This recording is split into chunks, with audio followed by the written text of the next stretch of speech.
tugatera tumeze nk'amadubu afande we ibyo byarabaye icyababaje ni ukutaruhari. Umugoroba mwiza ku bakunzi bacu batuza Rutsinda TV n'abandi gitondo ciza bitewe n'aho muherereye ku migabane itandukanye y'isi, twongeye kubasuhuza dukomeza kubifuriza ibihe byiza mwese mudemo kudukurikira mu makuru tugenda tubagezaho umunsi ku wundi, twareka kubashimira kubera ko mukomeje kugaragaza uruhare mu kudushigikira umunsi ku wundi.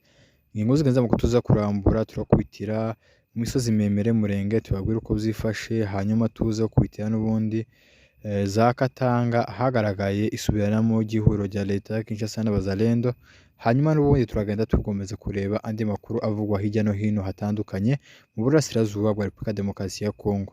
Ku itariki 7 z'ukwezi kwa mbere umwaka ni wa 2026, uyu munsi Murenge hiriwe neza nta kibazo, ibice byose bigizeho plateau nuko amadubu ingabo za MRDP zikomeje gucunga umutekano kandi zicungira amoko atandukanye atuye mu misozi miremire y'Umurenge mu burasirazuba bwa Repubulika Demokarasi ya Kongo muri teritwari ya Fizi ndetse na Mwenga, bakomeje kugenda babungabunga amahoro mu bice bitandukanye byo muri plateau ndetse na Moye plateau. Rero kuri umunsi wa none nuko habyutse neza kandi hiriwe neza, gusa hari amakuru avuga yuko mu minsi yashize twavuye ko hagaragaye uruva n'uruza rw'ingabo nyinshi za Repubulika Demokarasi ya Kongo n'iz'u Burundi n'interahamwe zigaragara mu gace k'Ayibogobogo. Nzoza kubashakira umwe mu baturage batuye muri biriya bice abe yatubwira uko byifashe, ko izo ngabo zingana uko zikomeje kugaragara mu bice bitandukanye bya Bubembe cyangwa se za Ayibogobogo. Rero izo ngabo zamaze kuhagera ziritandukanye kuko zari nyinshi, zimwe ziza ino kuri zero n'izindi bagenda bazideployinga mu bice bitandukanye. Rero kuri uyu munsi wa none mu misozi miremire Murenge bafite ubwoba yuko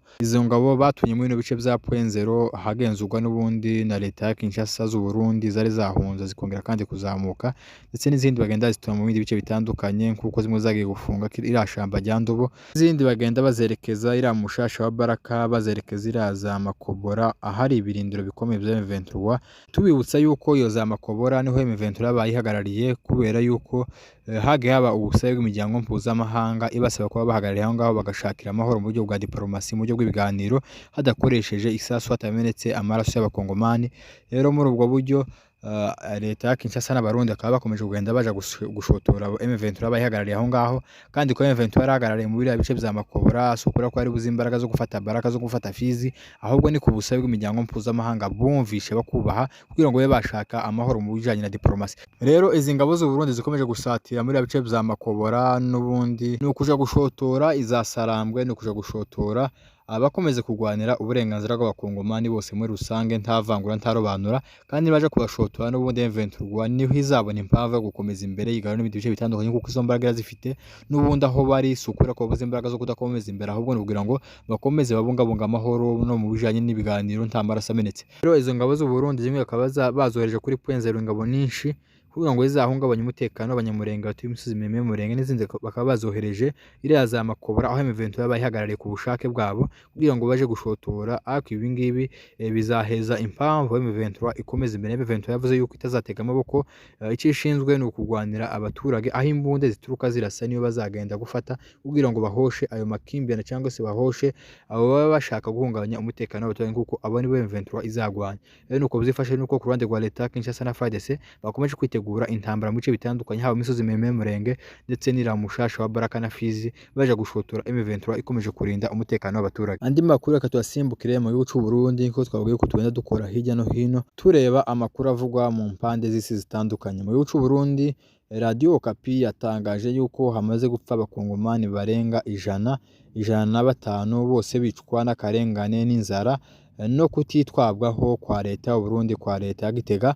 Mu by'ukuri leta y'u Burundi intambara zifite abakongomani kuba bahunze intambara ariko bagasabisha gutaha, ariko leta y'u Burundi, leta ya Gitega ntibemere ko bataha. Ni bigaragaza yuko CNDD FDD biravyama ari ivyama bishakisha kumara abakongomani ntampuye bafite abakongomani.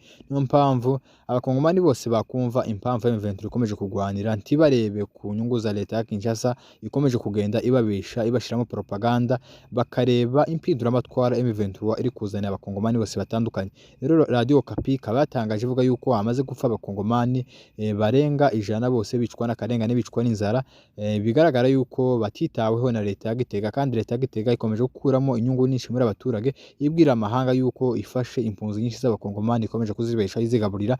Rero noneho bigahesha leta y'u Burundi guhabwa inkunga zitandukanye ziva mu miryango itandukanye. Izo nkunga ntizigere ku bakongomani ahubwo zikarebwa n'abayobozi ba Gitega n'abayobozi ba guverinoma Ndayishimiye ikomeje gushira abaturage b'abakongomani mu kaga. Rero uko niko byifashe nuko abakongomani bakomeje gupfa kandi basabisha gutaha bagasubira mu bice byabohowe na M23 ariko leta ya Gitega tibyumve, ahubwo igakomeza kubatoteza ibicisha inzara, ibicisha akarengane. Mu by'ukuri baba abakongomani bahungiye mu gihugu cy'u Burundi barahangayitse baratesetse, ariko nta bundi buryo. M23 yarabivuze irabavuganira, isaba n'imiryango mpuzamahanga gukurikirana ikareba impfa abakongomani bakomeje gupfa kandi batemerewe gusubira mu gihugu cyabo muri gakondo yabo, kandi ntaho byanditse yuko impunzi yahunze mu gishakisha gusubirayo itabyemererwa na leta y'igihugu runaka. Ibi ngibi ni uguhonyora uburenganzira bwa kiremwa muntu leta ya Gitega ikomeje gukora. Andi makuru tuyasimbukira mu gihugu cy'u Rwanda, ahagaragaye impunzi nyinshi zikora imyigaragambyo. Impunzi z'abakongomani zahungiye mu gihugu cy'u Rwanda bavuga yuko mu bice bigenzurwa na leta hakomeje kuba impfu zitandukanye, ihohoterwa n'ifungwa, aho bakomeje kugenda bibasira abatutsi bari mu bice bigenzurwa na leta ya Kinshasa. Izo mpunzi zikaba zakoze manifestation ku mambasade atandukanye akora mu gihugu cy'u Rwanda, bagaragaza akarengane kabo nk'abakongomani, bavuga yuko leta ya Kinshasa ikomeje kwicirwa n'abakongomani mu bice igenzura, ahubwo baba bavuga yuko amahanga akwiriye kubona impamvu M23 irwana, kuko uhereye Goma ahagenzurwa n'M23 mu bice byose bimaze kubohorwa bikomeje kugenda bigaragaramo amahoro menshi n'ubwisanzure bw'abakongomani. Rero imiryango mpuzamahanga itumva yuko M23 akomeza imbere kubohora abakongomani, bababwira yuko ahubwo mu bice bigenzurwa na leta hakomeje kugenda hagaragara umutekano muke, ubwo leta ya Kinshasa ku bufatanye na FDL n'iriya mitwe yose yagutse guhungabanya umutekano w'abakongomani ikomeje kugenda bashira ubuzima bw'abaturage mu kaga. Rero izi mpunzi zikaba zamaganye mu by'ukuri zivuye inyuma zigaragaza yuko bakwiriye kureka M23 ikagenda ibohora abakongomani bose, kandi nabo bakazataha mu gihugu kitakirimo ivangura, kitakirimo irobanura. Nayo makuru nayo nabateguriye, mwari kumwe naje Pacifique Kamunege, kwenda bagaza amakuru y'ukuri, amakuru y'akarere avugwa hirya no hino. Mukora subscribe na share kuri Tuzarutsinda TV, kuko naka twemeye ko tubagaza amakuru ku gihe, kandi amakuru twatohoje, amakuru atariho ivumbi. Mwakoze kubana natwe.